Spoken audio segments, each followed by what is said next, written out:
கர்த்தருக்குள் மிகவும் பிரியமான என் அன்பு சகோதரிகளே, சகோதரர்களே, இந்த கூட்டம் என்பது, ஆனால் மனோகர் நேற்று சொன்னதைப் போல அதை பார்த்த படித்த விசுவாசிகள் எல்லாரும் இது ஒரு முக்கியமான தலைப்புகளிலே மிக மேன்மையான, நம் அறிவுக்கு எட்டாத, நம்முடைய ஞானத்திற்கு எட்டாத தலைப்புகளிலே பேசுகிறார்களே. இது ஊழியர்களுக்கான கூட்டம்.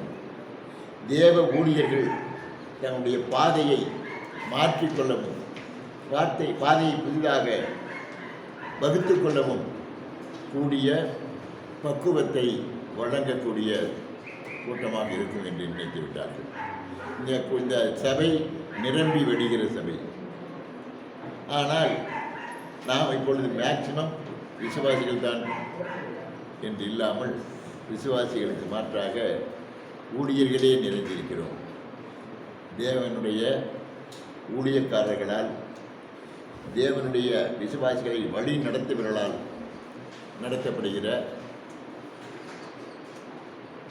இது ஏதோ பாஸ்டர்ஸ் ஃபெலோஷிப் மீட்டிங்கு போல அமைந்திருக்கு. அதுக்கு உண்மையாக நன்றி செலுத்த வேண்டும். ஏன்னா நாமெல்லாம் கற்றுக்கொள்ள வேண்டிய பாடங்கள் அநேகம் இருக்கிறது. யாரைத்தான் இங்கே இருக்கவங்கெல்லாம் 100க்கு 100% ஊழியக்காரர்கள் தான். ஒருத்தர் கூட விசுவாசியம் சொல்றதுக்கு இல்லை. எல்லாருமே ஊழியத்தை செய்கிறவர்கள். இன்றைக்கி கொடுக்கப்பட்டிருக்கிற தலைப்பு, இப்போ இன்னொன்று சொல்லிடுறேன். இந்த புத்தகத்தை வெளியிட்டிருக்கிறார் பாண்டியன். அவர் அச்சிட்டு வெளியிட்டு அதை நான் உங்களுக்கு வழங்கியிருக்கிறேன்.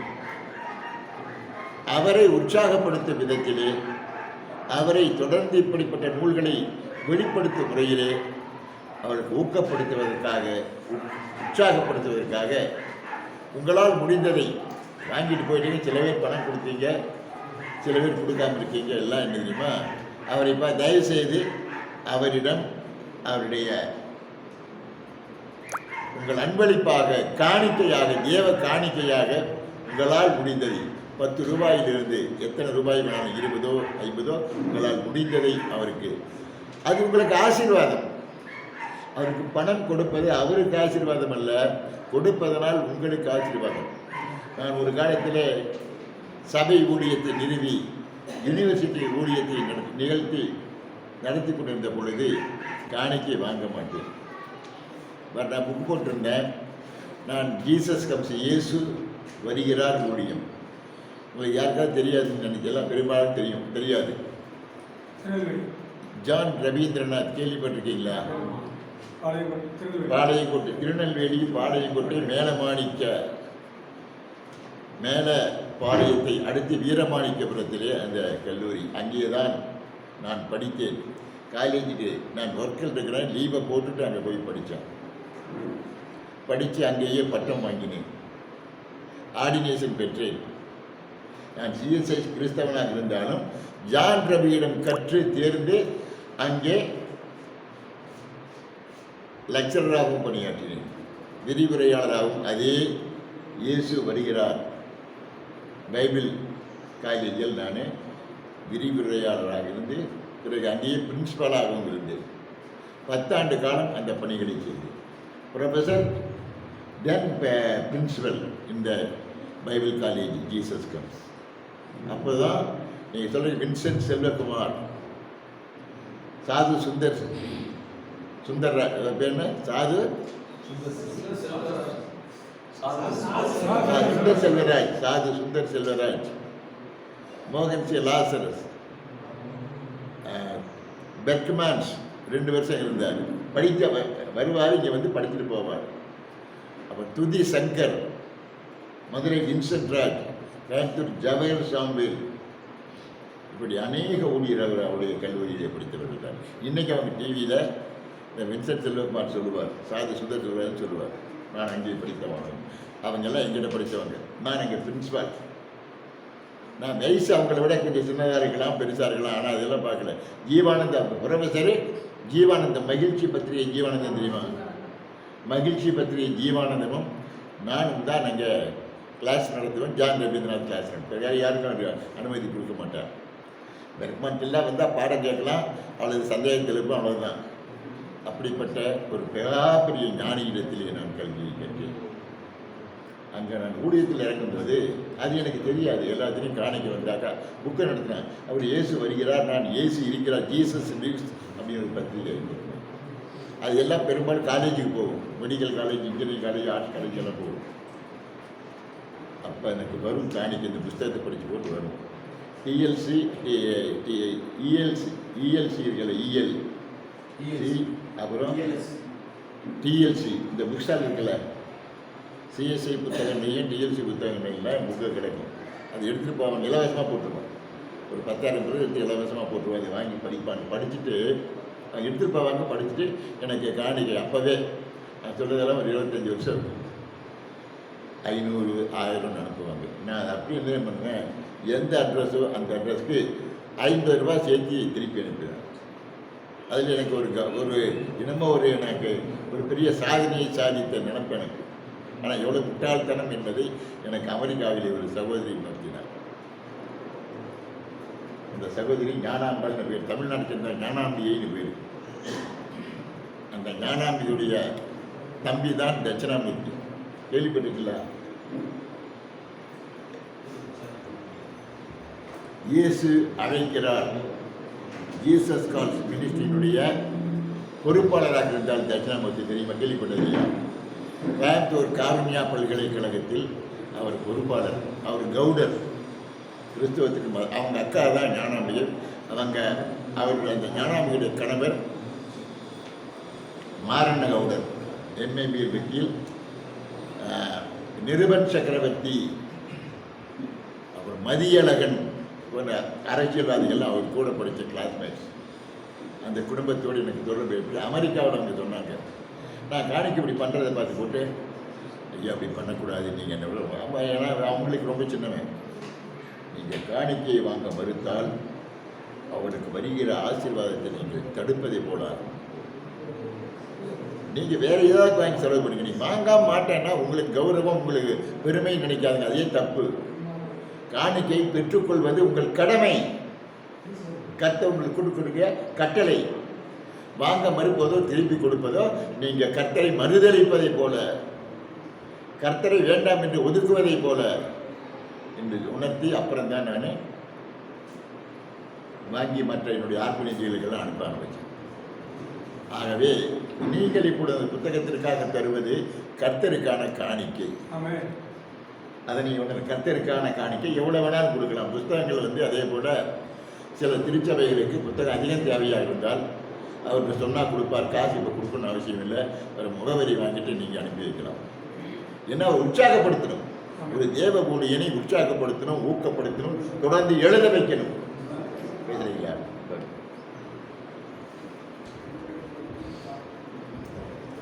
சில சொற்கள் கர்த்தருடைய நாமத்துக்கு ஸ்தோத்திரம் உண்டாவதாக.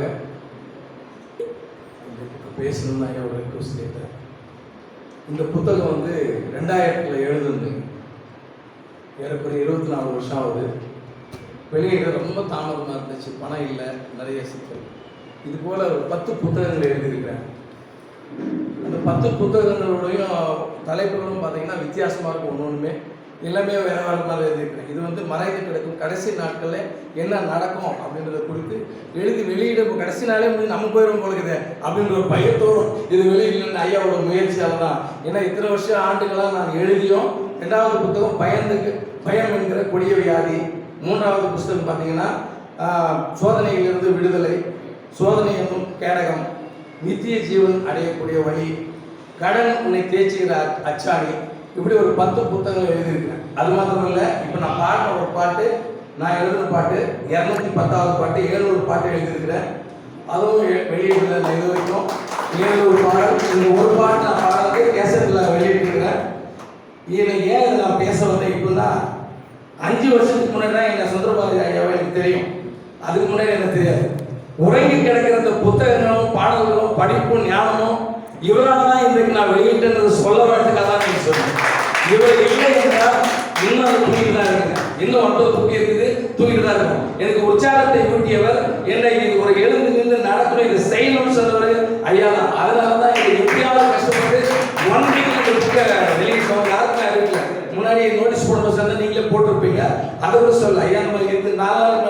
ஒரு பேப்பர் அனுப்ப சொன்னேன், அவர் வாட்ஸ்அப்பில் அனுப்புனாரு.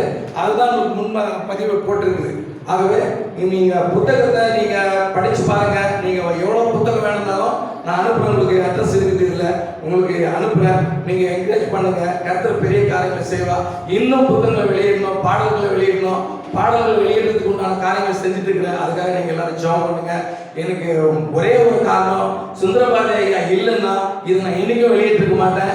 இது எல்லாம் உறங்கிட்டே இருந்திருக்குங்க. அதை தட்டி எடுக்கிற அது மாத்திரமல்ல, இந்த இடத்துல வந்து இந்த புத்தகத்தை வெளியிட நான் ரொம்ப கஷ்டப்பட்டு கடந்த 10 நாளைக்கு முன்னாடி தான் இப்படி ஒரு காரணத்தை சொன்னேன். ரொம்ப நாள் ஆயிடுச்சு, என்ன பண்ணுறது, புத்தகத்தை வெளியிடுறதுன்னு தெரியலன்னு சொல்லிட்டு என் சண்டே சர்வீஸில் பண்ணோன்னே எங்கள் சன்னதில் எனக்கு பிரவீன்குமார் போட்டுட்டு, அவர் என் சன்னு தான். அவர் உடனே சொன்னார், அப்பா நீங்கள் தாமதிக்காதீங்க, இந்தாங்க 10,000 ரூபாய் வெளியே கொடுத்தாரு, புத்தகத்தை முதல்ல வெளியிடுங்க, கடன் அப்புறம் பார்த்துக்கலான்னு சொல்லிட்டு. ஆகவே கர்த்தருக்கு ஸ்தோத்திரம். அவரும் இதுக்கு உற்சாகப்படுத்தினாரு.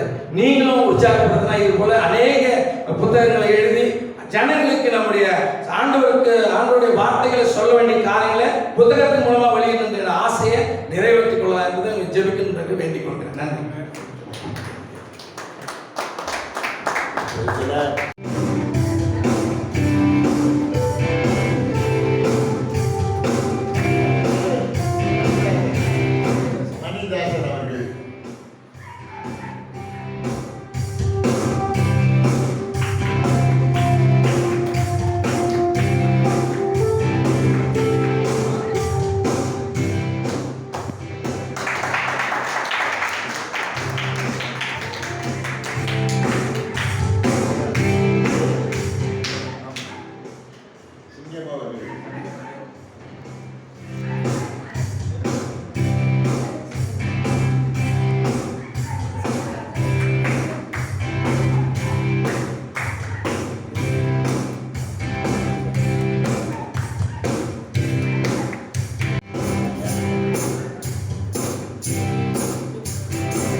கொஞ்சம் பேர் அதில் ஆட்டோவில் இதில் ஐயா காரில் போயிருக்காங்கள கொஞ்சம் பேர்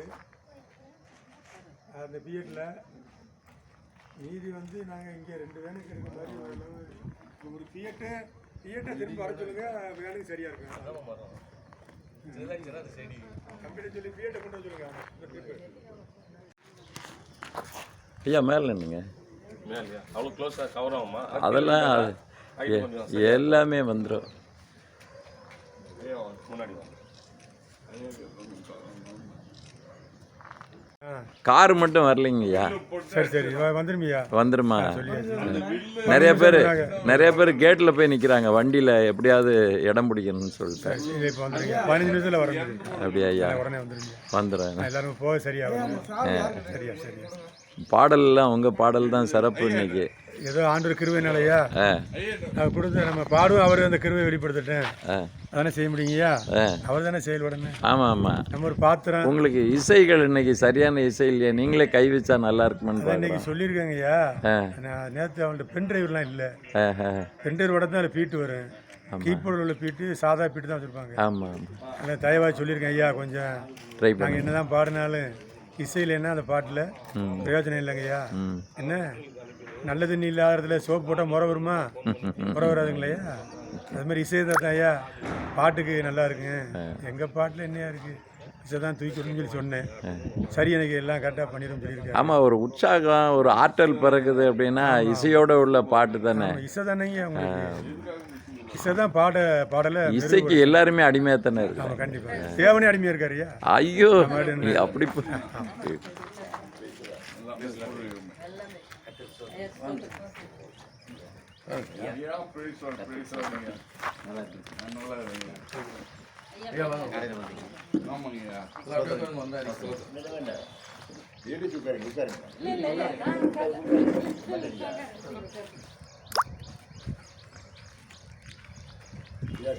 ஐயா சோதரங்க ஐயா அது சோதரங்க வாருங்க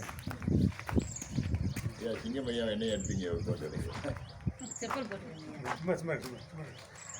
எங்கேயா? சென்னையிலையா? சென்னை கோசால பண்ணேன். அப்படிங்களா ஐயா? உங்களுக்கும் கேரளாவுக்கு என்ன சம்மந்தம் ஐயா? ஏதோ பூர்வீகமாக அங்கே இருந்துக்கிறாங்க. தாய் வழி. தாய் வழி. ஆமாம். தந்தை வழியில் 2 பேரும் அங்கே தான் இருந்துக்கிறாங்க. அப்படியே அவங்க வந்து இதுக்கு வேலைக்காக மலேசியா போயிடுறாங்க. அப்போல்லாம் அந்த மலேசியாவில் அந்த இது ஆமாம். இவங்க எங்கள் அம்மா வந்து மலேசியா போயிட்டு வந்துடுறாங்க. மலேசியா போயிட்டு வரும்போது எங்கள் அப்பா வழியில் பார்த்துட்டு 2 பேரும் ஒருத்தர் லவ் பண்ணி இதிலிருந்து என்ன தெரியுது ஐயா? இதிலிருந்து என்ன தெரியுது? ஆண்டவர் வந்து உங்கள் உறவுலாம் என்கிட்ட வந்து இணையணுன்றாரு. கண்டிப்பாக இல்லையா ஐயா? கண்டிப்பாக உங்களை எங்கெங்க இணைய வச்சாரு. அவர் எல்லாரையும் மொத்தமாக அங்கே இணைய வைக்கிறாரு.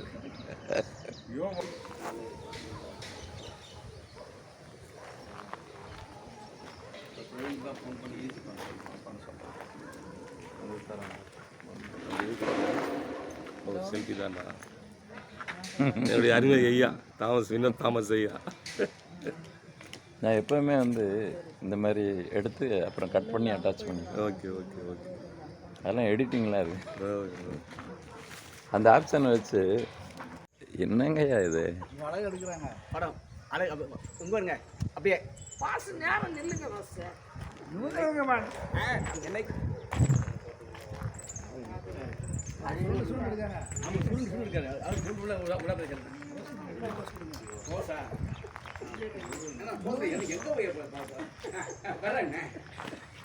ஹாய். இவர் என்னங்கய்யா சிங்கிளாக தானே வந்தார், இப்போ ஜோடி சேர்த்துக்கிறாரு, பலன் சேர்க்கிறாரு. ஐயா பிரைஸ்லாட் ஐயா, வாழ்த்துக்கள் ஐயா. வாழ்த்துக்கள். நீங்கள் தான் ஜிம்முன்னு தயாராக இருக்கிறீங்க. அப்படியே நான் எடுக்கிறேன். ராமேஸ்வரம் அப்போஸ்தலர்கள். வேண்டாம், அவரே எடுத்துக்குவாரையா தம்பி தானே எடுத்துக்குவாங்க.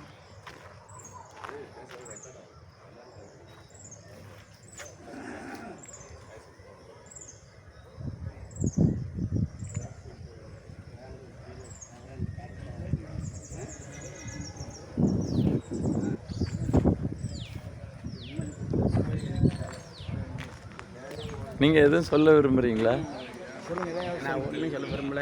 ஆ அவர்கள் ஆ கிறிஸ்துவுக்குள்ளும் கிறிஸ்துவோடும் கிறிஸ்துவுக்கும் வாழட்டும். இல்லைங்களா? கிறிஸ்துவோடு ஆ கிறிஸ்துவுக்குள் கிறிஸ்துவுக்காக. அப்படியா ஐயா? பைபிளில் எந்த அதிகாரம் எந்த வசனம் ஐயா? இது முழு பைபிள் உள்ள சத்தியம் அதுதான்.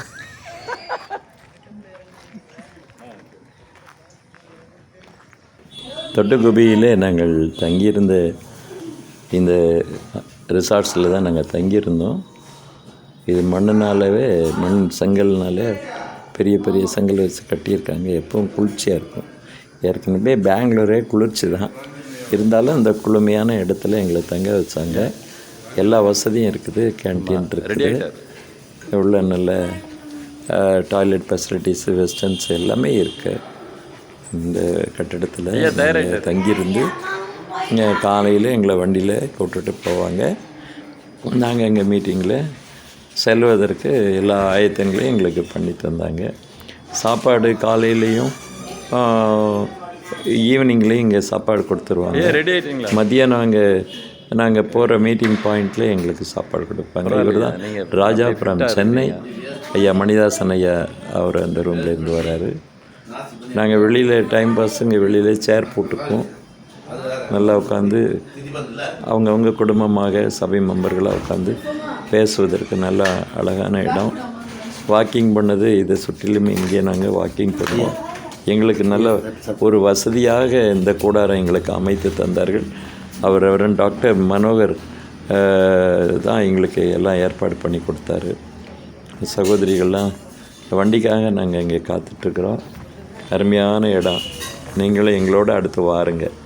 நன்றி.